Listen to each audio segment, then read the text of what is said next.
Welcome to this review of Conscious Discipline, and in this section we will learn about the safe place. In this section you will learn how a visit to the safe place can actually help your student gain control of their feelings and prepare them to be more receptive to talking to you and receiving redirections or corrections. And here's how we'll do it. Let's first explore the developmental rationale for using the safe place. One of the cornerstones of conscious discipline is its reliance on the best of what we know about the brain, how it works, what parts do what, how it develops, and when. Knowing what is going on in the brain of a student, or anybody for that matter, when they are having a particularly difficult time managing their behavior and emotions is a very helpful tool that can keep us from flipping our lids as well. The following clip from Dr. Daniel Siegel will give you the basics of what the brain is doing when it is emotionally escalated.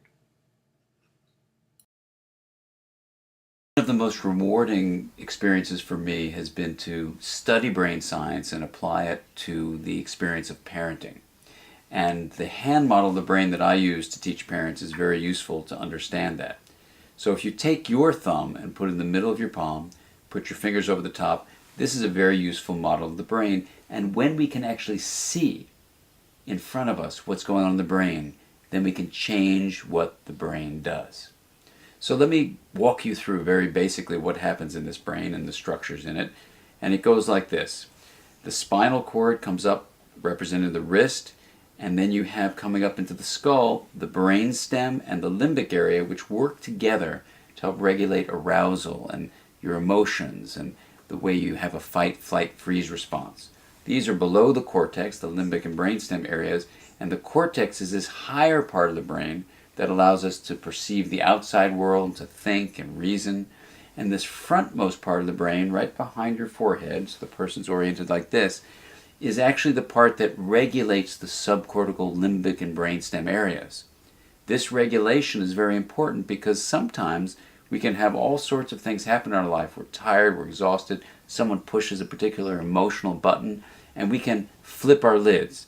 So rather than being tuned in and connected and balanced and flexible, we can lose all of that flexibility, even lose moral reasoning, and act in ways that are terrifying to others, including our children. Now, you can actually bring yourself back online and come back to the high road and make a repair with your child, and that's important to explain it to them. And you can also use this hand model of the brain to explain to children, even as young as 5 and 6, how to understand when their emotions are rising up from the brainstem and limbic areas here, and how it's overriding the prefrontal area and making it so they may be about to flip their lids. So I've had kids come tell me that they're about to go flip their lids and they need a break. They need a timeout. And by even just naming that, they can tame it. And that's the power of using the hand model for ourselves and our children to help us all make sense of what goes on in the emotional communication that we have in the course of day-to-day life. What this means for us is that when children are escalated, their rational thinking brain simply is not working properly, or rather, it's not working in the way we would like it to. Their feeling brain is firing so rapidly and intensely that the thinking brain doesn't have time or power to take over and help the child calm down and make the appropriate choices that are obvious to us. It's like the brain is a record or a CD that is stuck and can't move on. In an escalated state, children are in the fight or flight mode. This is why we must remain in control of our own feelings and make sure our thinking brain is in control of the situation and not our feeling brain. So, how do we use the safe place? When children are escalated, the best thing we can do for our children is to lend them our thinking brain by first helping them name their feeling. We can say something like, I can see you're pretty sad right now. Or something like, wow, you're really angry right now. It is crucial that when naming these feelings, we do it discreetly, with kindness and empathy. After you name the feeling, respectfully give the child the choice to remain where they are or go to the safe place. It's important to remember that the safe place is not a punishment, but a calming down time, and thus should not be presented as such. When it is, children will naturally resist it. Once the child makes it to the safe place, give them a reasonable amount of time to calm down. And once you see that they have regained composure, then help them process the incident, their feelings, and why they thought it happened. And after that, help them come up with solutions for the future. Remember, Taking a time out from an emotionally intense situation is a lifelong skill that our students can learn now by learning when and how to use a safe place.